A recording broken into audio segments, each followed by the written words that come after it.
Seorang Jokowi ketika sudah tidak lagi menjadi presiden Indonesia, ternyata sikap atau responnya sudah tidak setenang sebelum-sebelumnya.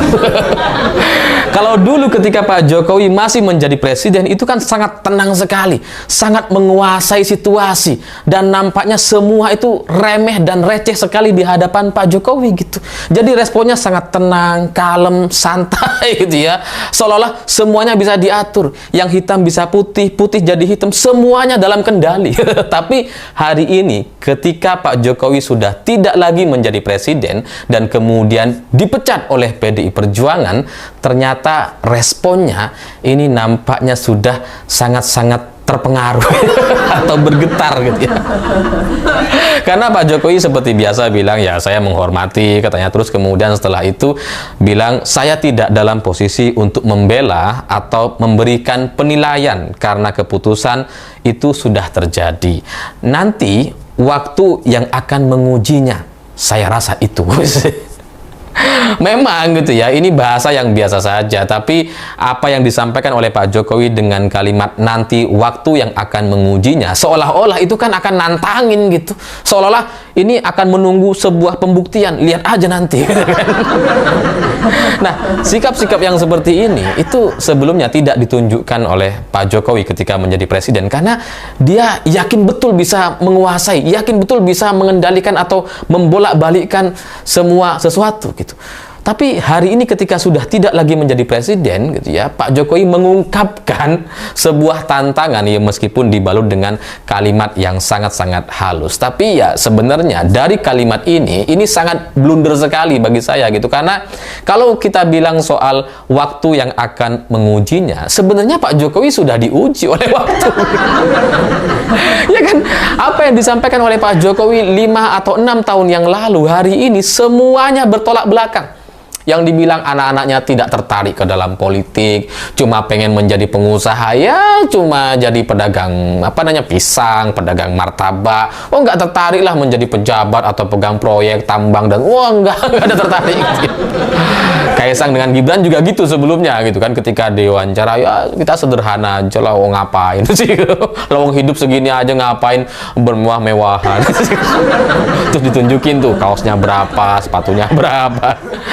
Dan hari ini semua citra yang disampaikan oleh Pak Jokowi 5 atau 6 tahun yang lalu itu nggak ada yang benar gitu ya. Semuanya bertolak belakang, di mana anak-anaknya semuanya sudah menjadi politisi hari ini gitu ya, sudah menjadi pejabat, Gibran jadi wapres, menantunya jadi gubernur, Kaisang jadi ketua umum partai.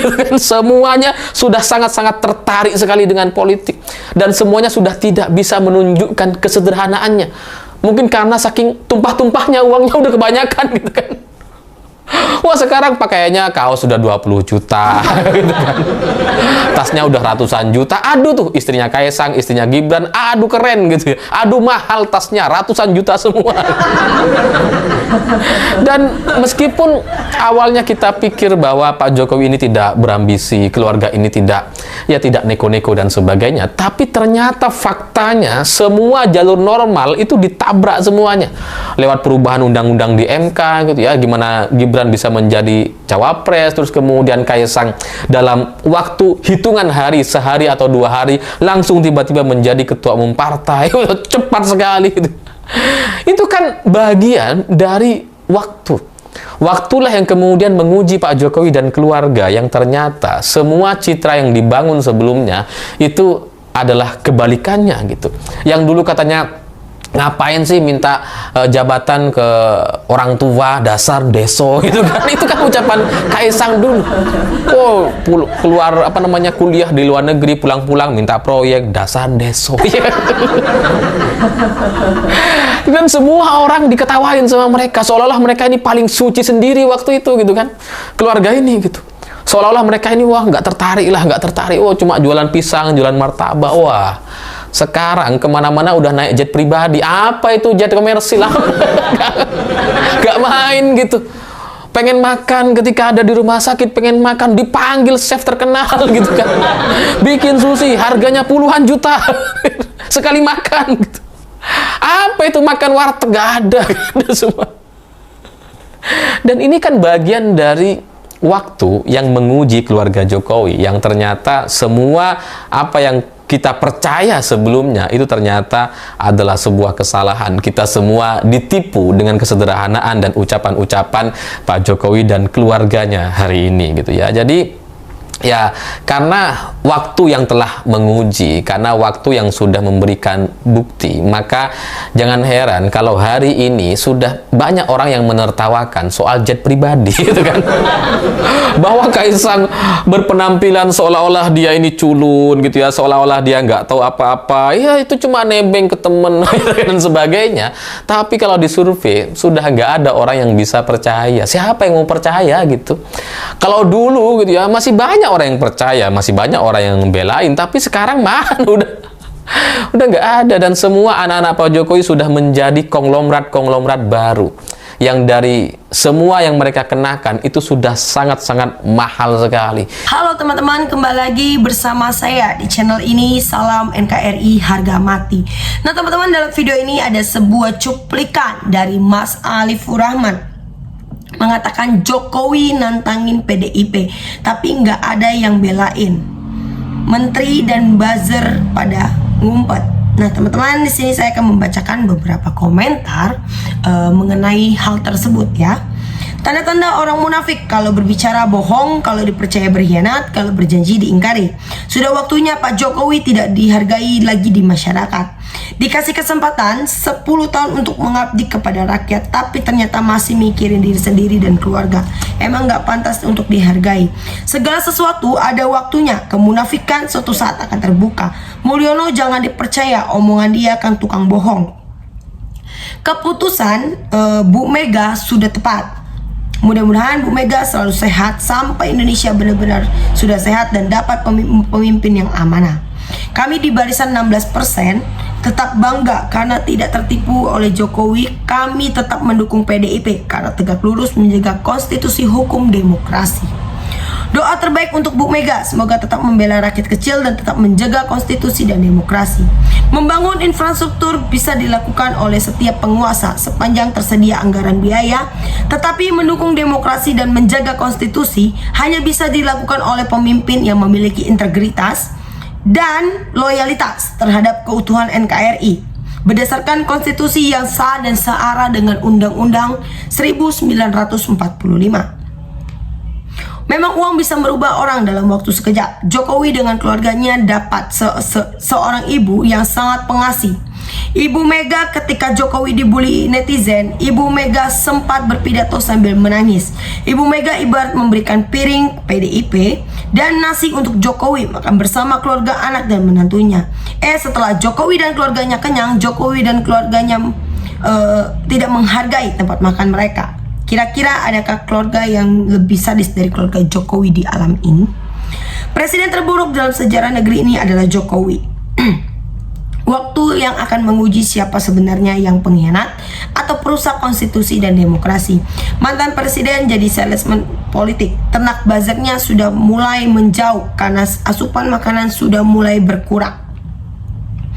Jadi wali kota sudah, jadi gubernur pernah, jadi presiden 2 periode kurang puas, kemudian ingin jadi raja Jawa, akhirnya jadilah seorang penipu dan pembohong. Pada suatu kesempatan, real Raja Jawa Sri Sultan HB pernah berkata, jangan pernah menyakiti hati Ibu Megawati karena beliau putri proklamator Indonesia ada sampai sekarang karena jasa proklamator Insinyur Soekarno.